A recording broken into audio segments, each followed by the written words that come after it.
Yemotep, soyez les bienvenus dans les Pères Ankh MT Outils.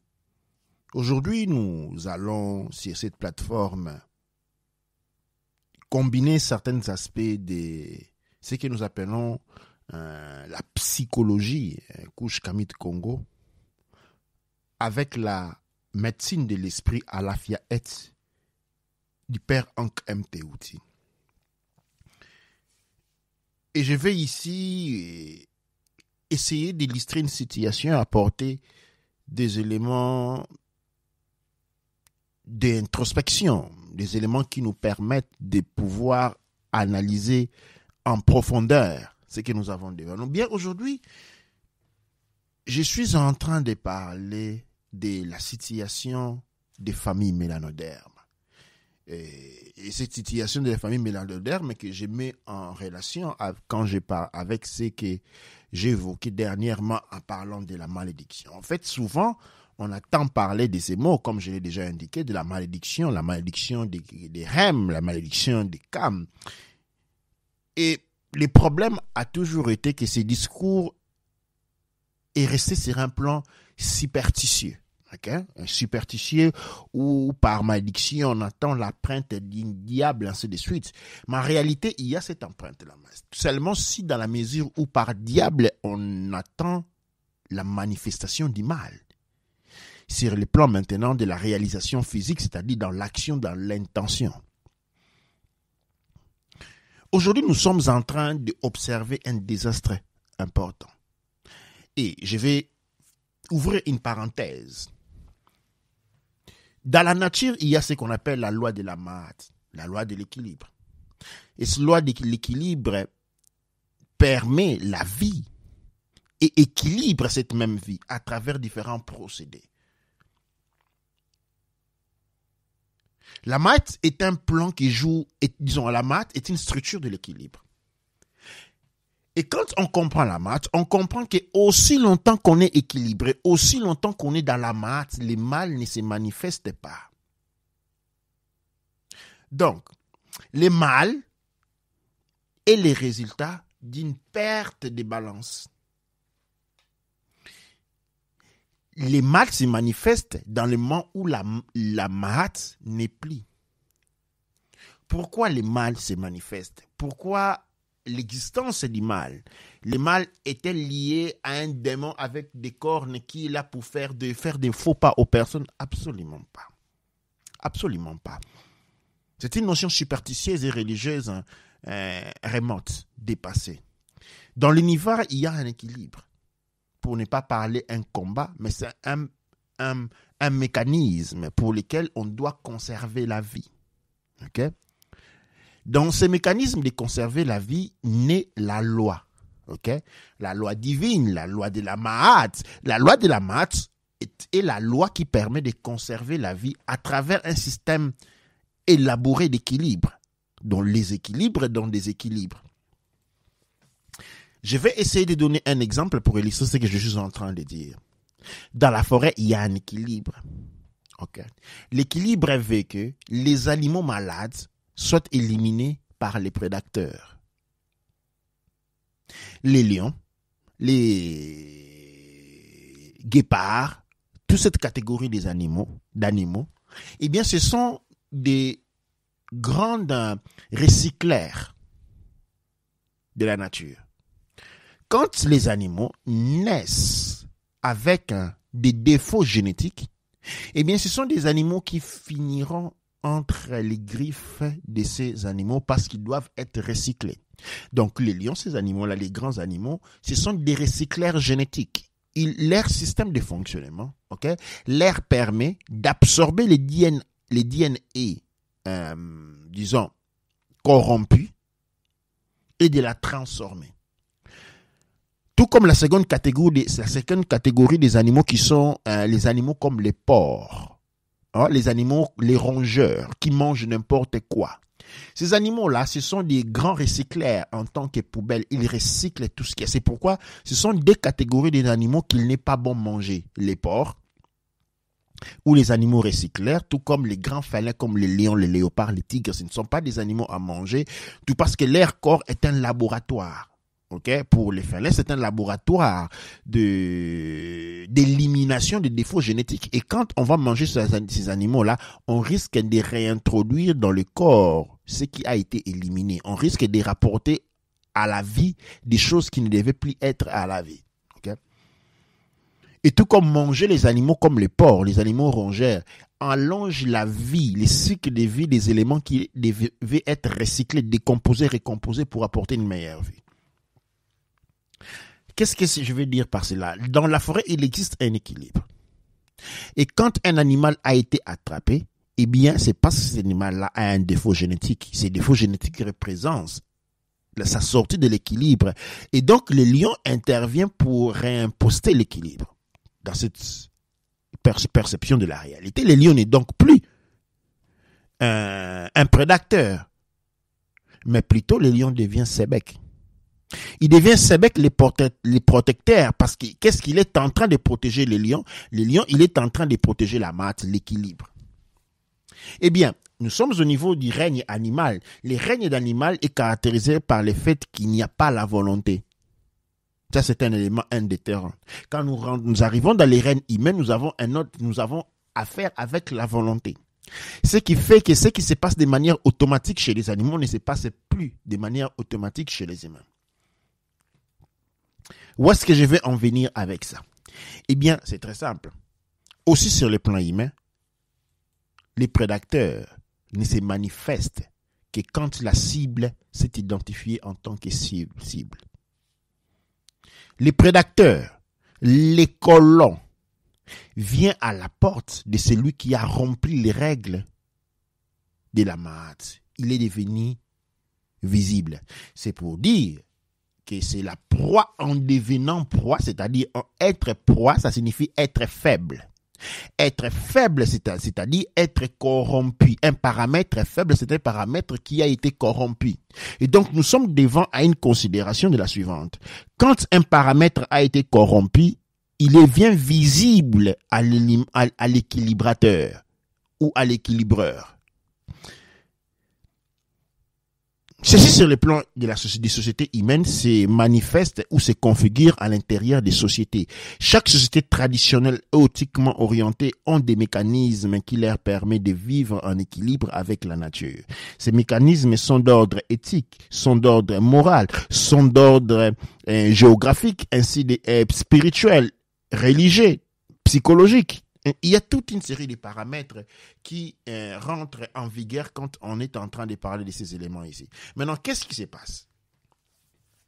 Il se passe que quand certaines règles ont été rompues, eh bien, sur le plan énergétique, il y a transformation de la conscience énergétique de l'empreinte digitale dont nous avons parlé, les blueprints énergétiques. À ces moments-là, sur le plan de la rationalité de l'existence humaine, du fait que nous sommes dans un cosmos qui a fonction de dualité ou qui fonctionne selon les paramètres de la dualité, qu'est-ce que nous aurons? Nous aurons un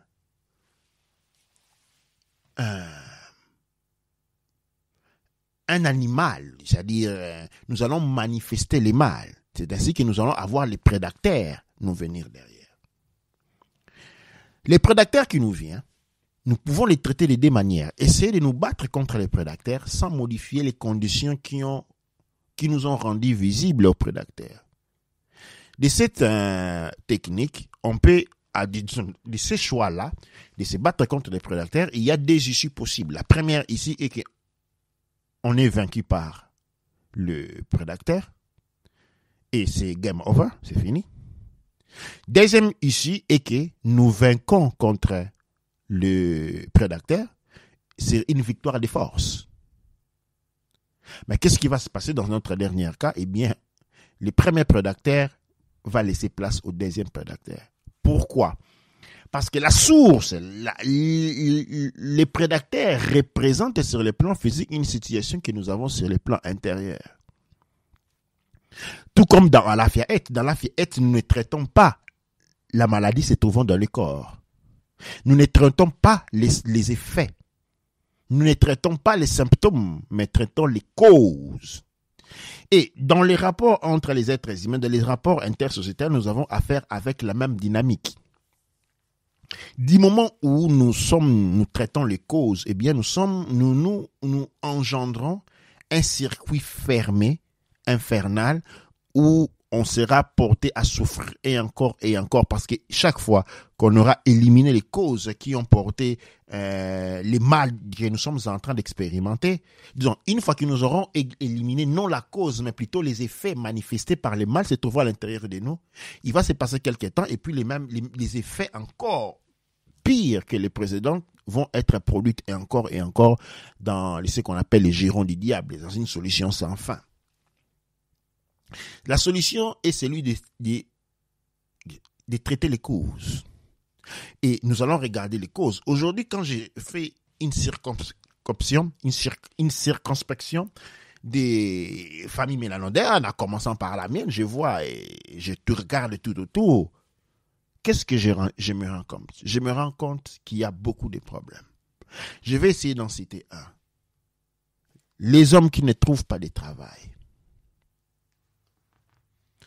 Ceux qui finissent par finir en esclavage en Libye ou morts dans les tentatives de traverser, traverser la partie de la mer entre la Libye et l'Italie pour revenir en Europe, pour venir faire l'esclave. Les filles qui ne se marient pas, plusieurs familles sont en grain à la même cette situation. Quand j'ai dit ça touche toutes les familles. Dans l'état de nos ancêtres, quand les filles avaient 22 ans, 23 ans, ils commençaient à se marier depuis l'âge de 18 ans. À l'âge de 26 ans, ils avaient tous se marié. Et les filles finissaient d'avoir des enfants à l'âge de 30 ans. Tout le monde avait des enfants, ainsi de suite. Aujourd'hui, nous sommes en train d'observer les contraires de cette situation. Quand nous regardons souvent même du point de vue des habitations dans lesquelles les gens vivent, les niveaux d'hygiène, les niveaux de sécurité sociale, la stratification sociale des personnes, eh bien, c'est une catacombe. C'est une catacombe, c'est comme si nous étions en train de vivre dans des cimetières à ciel ouvert. Eh bien, il en va de soi. La tentative de vouloir penser, à raisonner, quelles sont les causes, ou essayer de faire ce que font un peu tout le monde, de trouver les solutions. Alors, on se lance dans la politique. On se lance dans la politique, ou dans d'autres activités, il n'y a pas seulement que la politique. Et quels sont les résultats? Rien du tout. Rien du tout. Mais pourquoi? Est-ce les principes de la vie basés sur la souffrance? Ou est-ce les principes de la vie elle-même basés sur la réjouissance? Eh bien, la vie est telle qu'elle se manifeste, elle manifeste pour l'expérimentation de la réjouissance. Et pourquoi donc les vérificarsi? Ou pourquoi donc la présence des temps de souffrance? Pourquoi la présence des temps de mal? Eh bien, la réponse ne se trouve pas à l'extérieur, mais à l'intérieur. Et je vais ici retourner sur ces points que j'ai déjà énoncés. C'est les familles. Les familles sont les focolailles des malheurs. Dans l'instant où nous sommes en train d'en parler, tout simplement parce que l'ordre des familles ont été complètement bafoués. Il est nécessaire de savoir que la famille est quelque chose de très important et la structuration de la famille a quelque chose de très, très, très spirituel. Et quand les liens familiaux ne sont plus respectés, quand la famille perd son sens, parce qu'il faut savoir que la famille est un organe, ok? Quand vous allez créer une société, votre société devient un organe juridique. Ok? C'est-à-dire, quand on dit un organe juridique, c'est-à-dire un organe sensible des lois. Ok? Mais pour que quelque chose soit sensible des lois, il faut qu'il fasse partie de créer. Alors, nous avons une société qui est sensible des lois. Or, une société est une entité immatérielle. mais qui est sensible des lois ayant une personnalité juridique. C'est quoi une personnalité juridique? La personnalité juridique n'est qu'en soi, je disais la personnalité juridique n'est qu'en soi une reconnaissance d'une structure énergie, une structure énergétique existant pour des finalités bien définies. Ceci dit, si une société qu'une personne crée sur papier a une personnalité juridique en tant que, disons, exercice ou reconnaissance d'un état énergétique, quelle en est de la famille? Eh bien, la famille, bien qu'il y ait une contrepartie physique représentée par la présence de plusieurs individus, par ayant ensemble des liens sanguins, mais la famille existe sur un plan des faits, c'est-à-dire sur un plan, non seulement sur un plan des faits, mais il existe en tant qu'une énergie. Il existe, je ne vais pas ici parler des égrégores, parce que tout le monde maintenant parle des égrégores. Je ne parle pas des égrégores, mais chaque famille a un esprit. Quand les esprits se créent, et quand on crée une famille, on crée un esprit. Et cet esprit-là, que l'on peut aussi définir en tant que conscience collective, ok, est quelque chose qui agit, et quelque chose qui se déplace, et quelque chose qui se nourrit. Et sa fonction principale est celui d'alimenter les forces vitales de tous les membres de cette famille.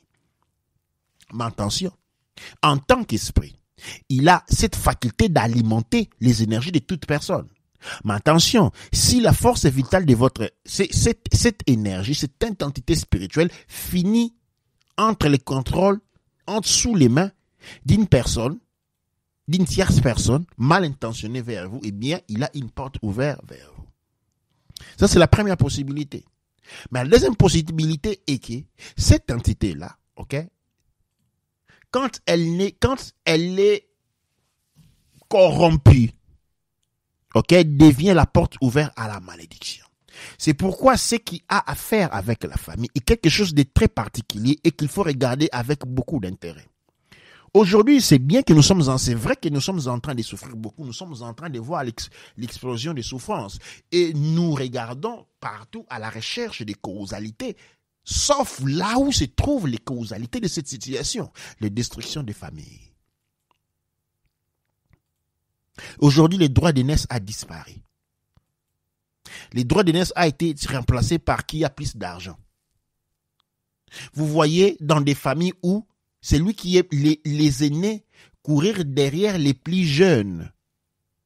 Parce que ses petits frères, les plus petits, comme il a beaucoup plus de moyens économiques que les aînés, eh bien, il devient le point central, le point d'attention. On lui donne le titre de chef, ce qui n'a rien à voir avec l'âge d'un certain point de vue. Mais attention, attention. Cette situation où on prend un plus petit, on met à la tête pendant qu'il y a des aînés, crée des mécontentements qui peuvent être perçus ou non perçus. Et ces mécontentements-là, intérieurs, des aînés vont couvrir les conditions pour parler des malédictions au niveau de la famille. Nous sommes ici en train de parler en termes de psychologie et c'est quelque chose de très sensible et c'est pourquoi j'aimerais que vous fassiez très attention à mes paroles. Je ne suis pas en train d'expliquer ce qui pourrait se passer dans 100 ans, je suis en train d'expliquer ce qui s'est passé. Pourquoi? Parce que nous devons trouver les solutions. Nous devons trouver les solutions. Et donc, pour trouver les solutions, il est nécessaire que nous étudions et nous comprenions la situation dans laquelle nous sommes soumis. Et donc, la malhonnêteté à l'intérieur de la famille, les divisions à l'intérieur de la famille, les litiges à niveau de la famille, les bagarres à l'intérieur de la famille, l'inamitié à l'intérieur de la famille. Tous ces éléments-là provoquent, ce sont des ingrédients pour une soupe mortelle. Et une fois que ces ingrédients ont été mis ensemble, eh bien, nous avons devant des situations dramatiques sur les familles. des situations dramatiques. Et ces situations dramatiques, c'est ce dont nous sommes en train de voir devant nos yeux. Les filles ne se marient pas, les garçons perdent la tête, il n'y a pas de travail, et nous pensons que cela a lien à l'économie. Absolument pas. Attention, quand nous regardons l'économie du pays, elle est le reflet du point de vue Macron, en considérant la nation comme unité de mesure, des situations de chaque famille composant cette unité de production en tant que nation. Parce qu'une nation est un ensemble de familles. C'est un ensemble de familles. C'est pourquoi il est nécessaire faire le point. C'est ce dont je suis en train d'évoquer ici. Il est important de comprendre ce dont je suis en train de parler ici. Le moins d'efforts possible que nous ferons à comprendre cette réalité, le plus nous nous trouverons encore enfoncés davantage dans une situation qui semblera pour tout et partout sans issue. Une fois qu'on quitte son pays pour aller chercher bonheur ailleurs, on a été vaincu. Une fois qu'on quitte son pays, on fouille son pays pour aller chercher bonheur ailleurs, c'est parce qu'on a été vaincu. Et en étant vaincu, quand on a été vaincu, c'est parce qu'on a été faible. Et un homme faible est faible partout. Un homme faible est faible partout. La notion ici est comprendre la notion de faiblesse. Je ferme cette parenthèse, je reviendrai peut-être plus tard. Les familles sont des unités très importantes. Ce qui s'est fait dans la famille, ce qui s'est dit dans la famille, est une activité essentielle. C'est pourquoi les familles, dans chaque famille, il y avait toujours un chef et puis des sages. Il y avait toujours un chef et puis des sages. Les chefs étaient toujours l'aîné de la famille, indépendamment de sa situation sociale ou économique. Et le respect était dit non en raison de lui ayant plus de l'argent, mais en raison de la conscience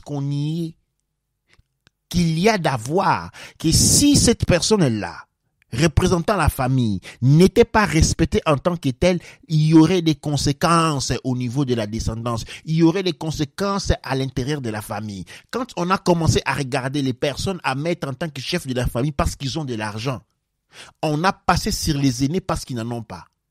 Ce que nous avons fait, nous avons ouvert les portes aux malédictions. Je veux que vous compreniez de là de manière très propre.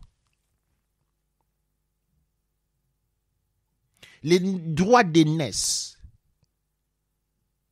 va au-delà de la sphère sociale de tout un chacun.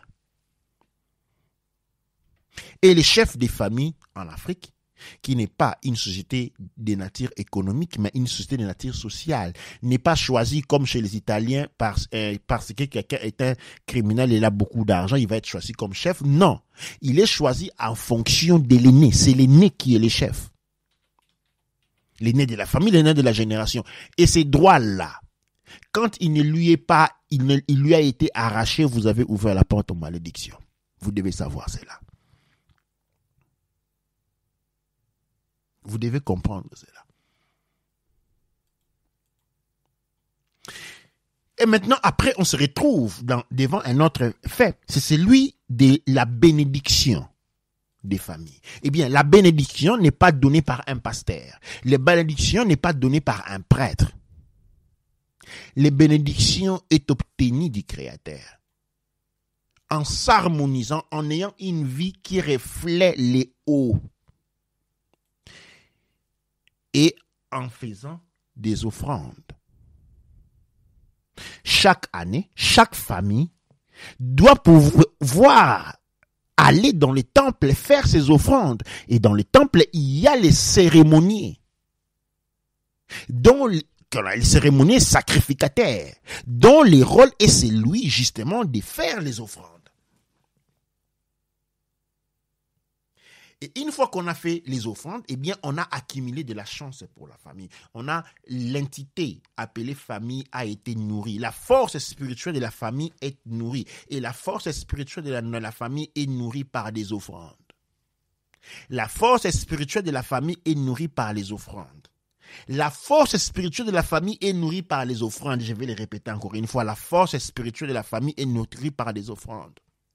Une famille qui perd sa pratique de faire des offrandes perd des forces énergie et spirituelles. Et quand la force spirituelle quand l'entité famille n'a pas de force spirituelle, eh bien, il pourra tout simplement pas se faire attraper dans le monde spirituel et se faire prisonnier. Et quand votre entité familiale a été prisonnier quelque part, vous tous, vous devenez des esclaves.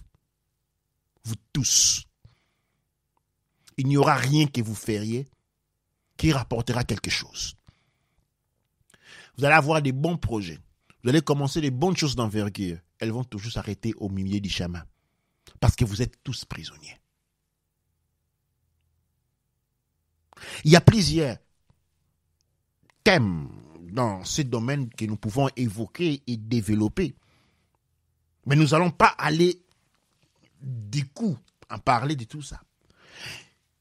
Ici, je suis là pour proposer des solutions parce que il est impératif que nous comprenions les rôles. Et je suis en train de parler aujourd'hui aux aînés des familles. Je parle aux aînés des familles parce que je suis moi-même un aîné des familles. Les aînés des familles, ce sont des pèlerins. Aujourd'hui, les aînés des familles sont appelés à s'élever et à réunir leur famille. Les aînés des familles doivent s'élever et doivent être écoutés par les autres. Les aînés des familles doivent s'élever et doivent être écoutés par les autres. Les aînés des familles doivent se trouver des conseillers à l'intérieur de la famille et commencer l'acte de pacifier, de nettoyer la famille. Il faut en finir avec les conflits. Il faut en finir avec les divisions. Il faut en finir avec les insultes, les mauvaises langues, les pratiques obscures. Il faut nettoyer les familles. C'est la seule chance que nous avons pour réintégrer la marde. Si vous attendez que vous élégez un président qui va améliorer, changer les pays, pour vous, vous ne pouvez être plus loin de la vérité. Il n'arrivera pas. Le président de la République, il va faire mieux pour vous.